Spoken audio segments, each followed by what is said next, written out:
Dialysis के वो patients जो अक्सर कंप्लेन करते हैं कि बहुत ज़्यादा ईचिंग होती है, बहुत ज़्यादा खुजली होती है, तो वो क्या रीज़न्स हैं जिसमें बहुत ज़्यादा ईचिंग की शिकायत पेशेंट्स लेकर आते हैं। देखिए, ईचिंग बेसिकली उन पेशेंट्स में जो कि मेंटेनेंस हीमोडायलिसिस पे हैं, इसके बहुत सारे कारण हो सकते हैं। जो सबसे कॉमन कारण है वो है इनएडिक्वेट डायलिसिस, यानी कि डायलिसिस का जो डोज है वो पूरा ना होना, यानी डायलिसिस कम हो रही है, यानी कि जितना डायलिसिस बताई गई है वीकली उतना ना होकर डायलिसिस कम हो रही है। पहली बात तो उससे यूरिया बढ़ेगा। यूरिया जो है वो रेस्पॉन्सिबल है ईचिंग के लिए। इसके अलावा और दूसरे कारण हो सकते हैं, जैसे कि फास्फोरस का बढ़ना। फास्फोरस जो है वो भी ईचिंग के लिए रिस्पॉन्सिबल है। कैल्शियम और फास्फोरस के कॉम्प्लेक्सेस स्किन पर जमा हो जाते हैं, ये कॉम्प्लेक्सेस जो हैं वो ईचिंग करवाते हैं।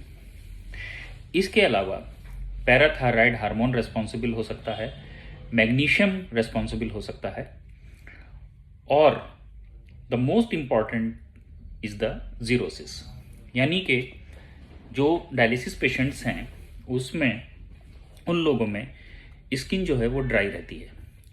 ये स्किन ड्राई रहने की वजह से ईचिंग देखने को मिलती है जो पेशेंट्स डायलिसिस पर हैं।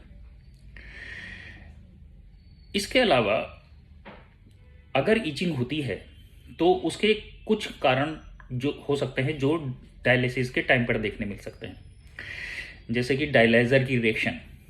अगर डायलाइजर सूट नहीं कर रहा, उसकी मेम्ब्रेन सूट नहीं कर रही है, तो फिर मरीज जो हैं ड्यूरिंग डायलिसिस यानी कि डायलिसिस के टाइम पे ईचिंग की कंप्लेन करेंगे।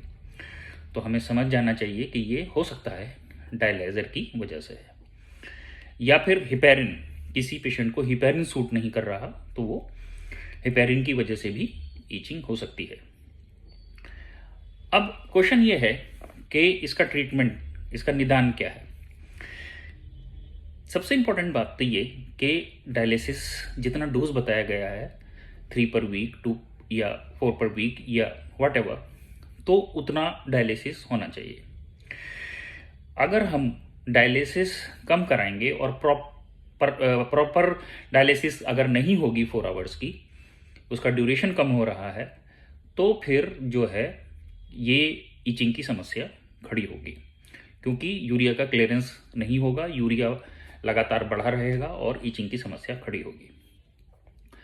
दूसरी, इसके अलावा कुछ टॉपिकल सॉल्यूशंस आते हैं जो डॉक्टर आपको एडवाइस करेंगे, जो वो बताएं वो हमें लगाने होते हैं, उससे ईचिंग ठीक हो जाती है।